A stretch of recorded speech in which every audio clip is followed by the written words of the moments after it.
네, 반갑습니다. 오늘은 어젯밤 오늘 주요 경제 뉴스 세 가지 정리해 드릴게요. 첫 번째로 어제 한국은행에서 우리나라 기준금리를 2.50%를 그대로 유지했습니다.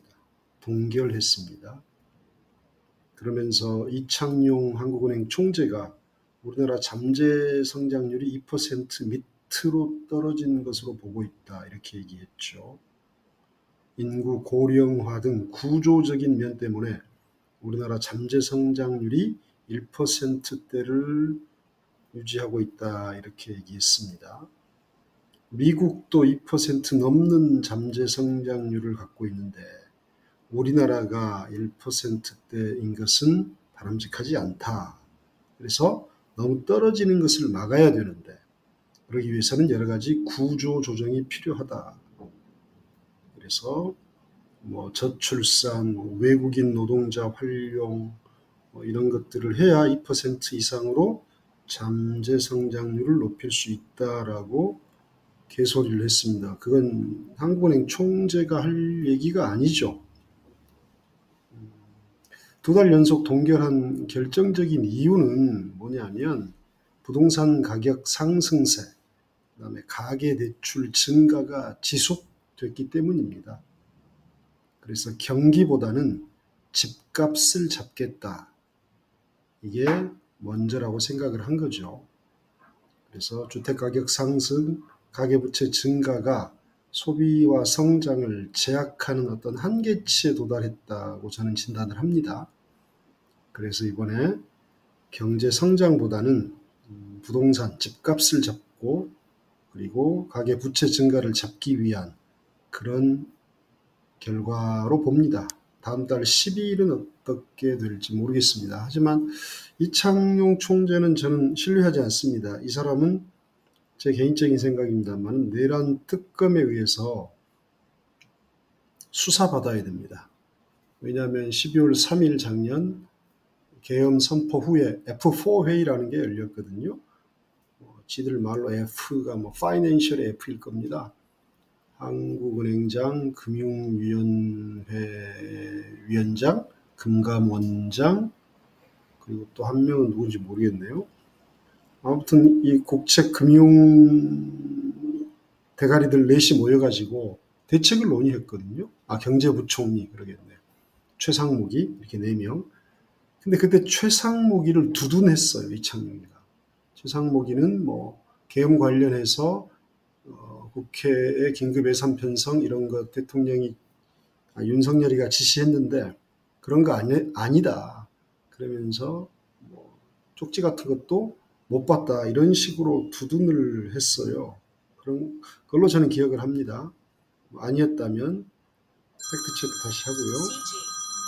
아무튼 그래서 저는 이자는 말을 전혀 신뢰하지 못하겠습니다. 그리고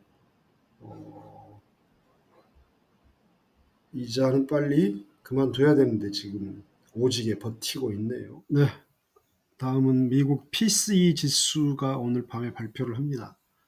엊그제 말씀드린 것처럼 트럼프의 관세 정책의 타격으로 도매 물가 지수가 올랐다고 그랬죠. 근래 12개월 만에 가장 높은 포인트로 올랐다고 말씀드렸습니다. 그러면 도매 물가 지수, 즉 생산자 물가 지수가 오르면 몇 달 있을 소매 물가 지수, 소비자 물가 지수도 오르게 됩니다. 근데 가장 중요한 게 PCE, 개인 소비 지출 지수, 이것도 오르게 돼 있습니다. 그렇게 되면 미국 연방준비제도에서 가장 신경 쓰는 것은 이 PCE 지수거든요. 생산자 물가 지수도 물론 중요하게 보고 있습니다만은, 근데 오늘 밤 이게 가격 지수 발표를 앞두고 있어서 약간 관망하면서 우려스러운 그 시선으로 지켜보고 있습니다. 다행히 어제 엔비디아 실적 발표가 괜찮아서 시장이 폭락하지는 않고 약간 올랐죠. 미국 다우존스나 S&P 지수들이 약간 올랐는데 이 PCE 지수가 만약에 좀 높게 올라버린다면, 그렇다면 미국 금융시장 주가 지수가 상당히 또 빠질 겁니다. 우리나라에도 좀 영향을 미치지 않을까 싶습니다. 그리고 이제 관련해서 미 GDP도 반등했단 말입니다. 그럼에도 달러는 약달러 1380원대 하단 지지, 1385원 보합세, 이렇게 기사 두 개가 나와 있죠. 이게 전부 다 PCE 지수 발표를 앞두고 시장에서 우려하기 때문이다. 이렇게 생각하시면 됩니다. 그래서 굉장히 중요한 이벤트가 하나 남았다. 그렇게 보시면 되고요. 그 다음 마지막으로 전 세계적으로 술, 알코올 소비가 굉장히 급감했다는 소식입니다.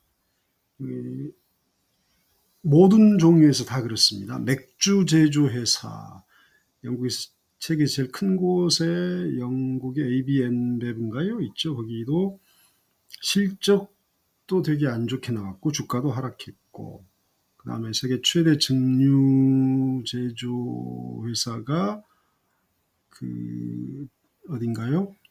영국에, 거기 역시 마찬가지로 실적이 굉장히 안 좋습니다. 우리나라도 마찬가지입니다. 우리나라도 주류 판매가 급감했습니다. OECD 31개국 가운데 우리나라가 두 번째로 급감한 나라 중에 하나입니다. 그럼 글로벌리 알코올 소비량이 준 이유는 뭐냐 하면 MZ세대, 18세에서 34세 사이에 M세대, Z세대가 과거처럼 술을 그렇게 많이 마시지 않습니다. 절주했다라는 비율이 전 세대에 걸쳐서 가장 높습니다. MG가. 그래서 이거는 일시적인 현상이 아니죠. 그 MG세대가 계속 5년, 10년, 20년 지나가면, 그리고 새로운 MG들이 오면 그 트렌드는 이어질 것이고, 이 친구들이 10년, 20년 후에 사회 중추 세력이 되더라도 그 흐름이 이어진다면 주류 업계는 쉽지 않다. 자, 근데 그래서 우리나라도 가령 그 주류 관련 업종들은, 그런 종목들은 좀 주의해야 됩니다. 거기 투자를 하셨다면. 근데 주류 회사만 문제가 있는 게 아니에요. 술이 안 팔리면 그 다음에 뭐가 타격이 있을까요? 네, 유리병 제조 회사들이 가장 큰 타격을 받습니다. 전 세계에서 유리병이 가장 많이 쓰이는 게 술병이잖아요. 그래서 유리병 제조 회사들도 실적이 악화되고 시장 가치가 떨어지고 있다. 그리고 술집 수가 전 세계적으로 다 줄고 있고 우리나라도 굉장히 많이 줄었습니다. 그래서 술집을 프랜차이즈화해서 회사를 운영하는 본사들 역시 주의 깊게 봐야 됩니다. 상당히 상태가 안 좋아질 겁니다.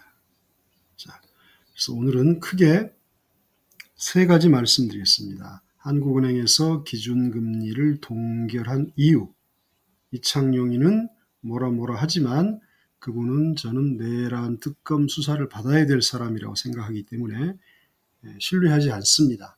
최상목이를 감싼 인간입니다. 그 친구가 뭐라고 했건 간에 실질적으로는 경기보다는 주택가격 상승을 막고 그 다음에 개인 대출을 억제하기 위한 거다. 저는 그렇게 봤고요. 그 다음에 금방 말씀드린 미국의 개인 소비 지출 지수 PCE 지수, 이게 오늘 밤 발표하는데 전 세계에서 그 지수를 주의 깊게 관찰하고 있다. 이거는 미국 금리 인하와 직접적으로 연관된 지수다. 그렇게 되면 9월 금리 인하가 없거나 동결되거나 오히려 올라갈 수도 있다. 예. 말씀드린 것처럼 그것은 뭐 때문이다? 트럼프의 관세 인상, 관세 정책 때문에 기인한 것이다. 자, 그 다음에 마지막으로 전 세계적으로 주류 소비량이 급감하고 있다. 그 주체는 MZ세대다. 그래서 그것과 관련된 산업들 역시 직격탄을 맞을 수밖에 없고, 이것은 단기간에 끝날 일이 아니라 장기적으로 이어질 일이다. 그래서 주류 회사든 관련 산업이든 다른 돌파구를 만들어야 한다. 이런 말씀을 드리면서 주요 경제 알아야 될 부분들 정리했습니다. 마치겠습니다.